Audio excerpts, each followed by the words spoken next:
Quedan 1:22 en el reloj y el United Center ya está pensando en la siguiente ronda. Chicago va arriba, la grada ruge y Derrick Rose hace lo que siempre hizo.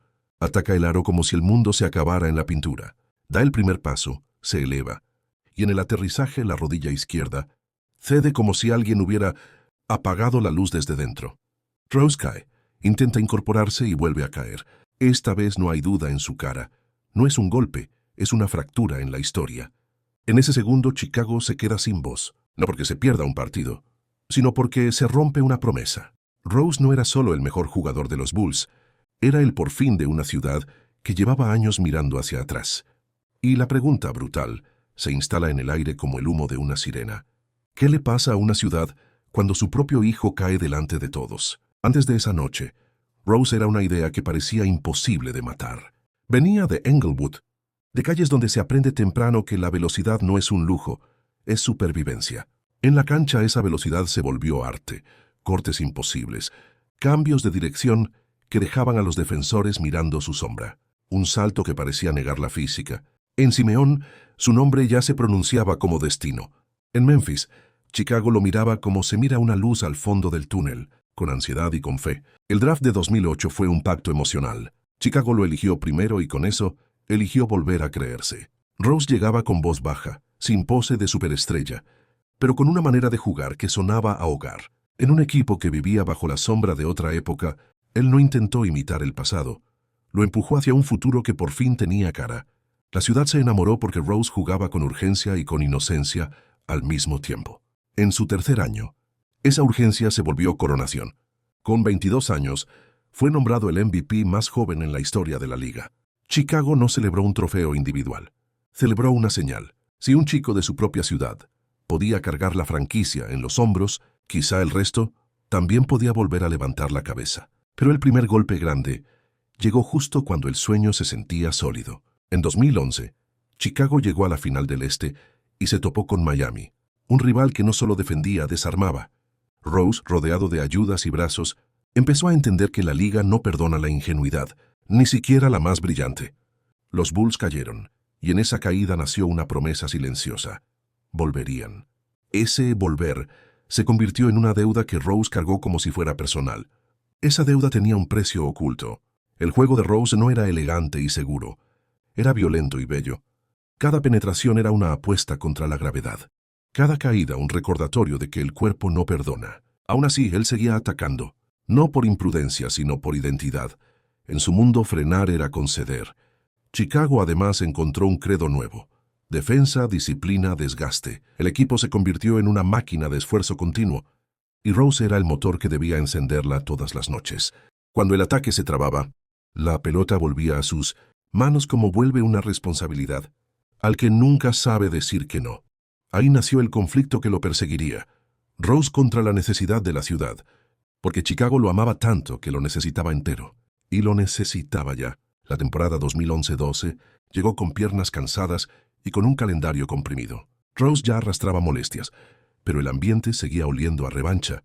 La primera ronda no debía ser un problema. Y entonces apareció esa posesión que cambia todo. Precisamente por lo pequeña que parecía, Chicago iba ganando. El final estaba cerca. Rose pudo administrar, pudo soltar la pelota. Pudo dejar que el tiempo hiciera su trabajo. En cambio hizo lo que siempre hizo. Atacar porque atacar era su forma de existir.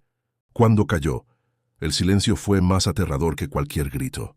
Los médicos llegaron corriendo, lo atendieron junto a la línea de fondo y lo ayudaron a salir rumbo al túnel.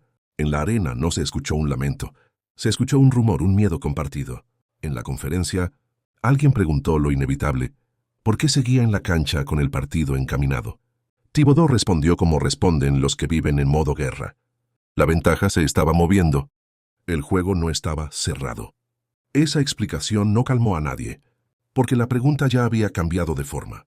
¿Cuántas veces un sistema aprieta hasta romper? Los Bulls ganaron esa noche, 103-91, pero nadie lo sintió como victoria.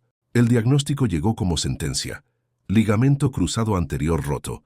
El primer punto de no retorno.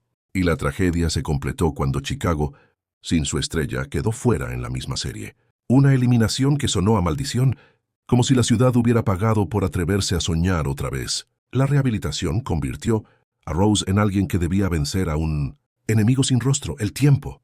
Para un jugador hecho de explosión, el tiempo es una tortura lenta. Su mundo se redujo a hielo, fuerza, equilibrio, repetir el mismo movimiento hasta que deje de doler, y después repetirlo otra vez. Chicago empezó a hablar en condicional. Y el condicional es el idioma del miedo. Si vuelve como antes. Si no pierde el primer paso.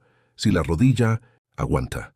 La ciudad se partió entre el consuelo y la búsqueda de culpables, entre el destino y el sistema. Y él en medio eligió el silencio. Con el silencio llegó una segunda herida, la sospecha. En 2013, mientras los Bulls peleaban playoffs sin él, se instaló la idea de que Rose estaba listo, pero solo médicamente. La historia se volvió venenosa. De héroe pasó a ser debate. La paciencia, que debería ser virtud, se convirtió en motivo de juicio. Cada día sin uniforme era un titular, y cada titular era un peso. En una ciudad que exige dureza, el miedo se interpreta como traición. Cuando por fin regresó a jugar, la espera ya era una herida propia. 526 días sin su estrella. Fue pretemporada, pero para Chicago se sintió como un regreso de temporada completa. Thibodeau lo cuidó, lo sentó temprano y Rose se molestó. No fue un detalle menor, fue una señal de vida. Se enojó porque se sentía capaz, porque volvía a ser él, porque la normalidad también se expresa con rabia. Parecía el final del túnel, y ahí el destino volvió a cerrar la puerta. En noviembre de 2013, Rose se lesionó la rodilla derecha contra Portland. Otra resonancia, otro diagnóstico, otra cirugía por un desgarro de menisco. El segundo punto de no retorno llegó con la crueldad de lo repetido. La esperanza volvió a cortarse en seco. A partir de ahí, Rose ya no perseguía un pico. Perseguía continuidad. Pero la continuidad es un lujo cuando tu cuerpo te recuerda cada mes lo que te quitó. El vestidor cambió, el proyecto se desgastó, y la relación con la ciudad se volvió más compleja. Chicago no extrañaba solo a un jugador. Extrañaba la versión de sí misma que existía cuando Rose era indestructible. Y cuando el indestructible se volvió humano, aparecieron preguntas que nadie quería pronunciar. ¿Está jugando con miedo? ¿Cass se está cuidando demasiado? ¿Todavía nos pertenece? El tercer punto de no retorno llegó sin un sonido dramático, pero fue igual de definitivo: la separación. En junio de 2016, los Bulls lo enviaron a Nueva York. De pronto, el número 1 de Chicago ya no estaba en Chicago. No hubo un final épico, solo la sensación de que la historia se iba antes de haber terminado, como si alguien hubiera arrancado páginas completas del libro y las hubiera tirado al río. Lo que siguió fue una vida de carretera. Nuevos equipos, nuevos roles, menos focos. Rose tuvo que aprender a existir sin ser el centro, a aceptar que el mundo te aplaude rápido y te olvida más rápido. Muchos lo llamaron caída, él lo llamó seguir. Y en esa travesía, una noche devolvió el pulso a todos los que hubiera pasado. Halloween de 2018 con Minnesota, 50 puntos. Por unas horas el tiempo se dobló al revés. No borró nada, no curó el pasado, pero dejó una verdad imposible de negar. Todavía había fuego. Ese partido no fue una estadística, fue un gesto de dignidad, una respuesta para quien pensaba que la historia ya estaba cerrada. Años después, Rose anunció su retiro. Para entonces, Chicago ya entendía mejor el costo. No todos los ídolos reciben un final limpio, y no todas las carreras premian al más querido. Pero el legado de Rose no se mide solo en lo que ganó, sino en lo que le devolvió a la ciudad. Una época donde creer no era ridículo. El círculo se cerró en enero de 2026, cuando el United Center levantó su número 1 hacia las vigas.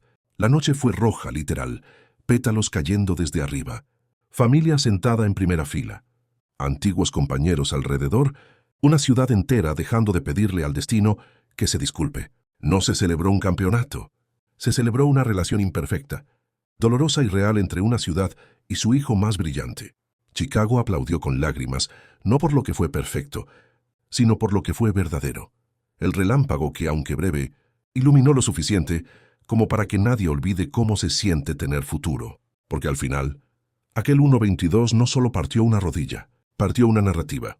Ese fue el día que Derrick Rose se rompió. Y Chicago también. Y aún así, de esa fractura quedó algo más grande que un qué lástima. Quedó la lección de que la grandeza no siempre es durar, sino atreverse a volver cuando el guión ya no te debe nada. Que aún así, seguir jugando como si el siguiente paso todavía pudiera cambiarlo todo. Si quieres más documentales así, con historias reales contadas con alma, tensión y respeto por la leyenda y por la herida. Suscríbete ahora y acompáñanos. Aquí la NBA se escucha como cine, y cada carrera se entiende como lo que siempre fue. Una apuesta contra el destino.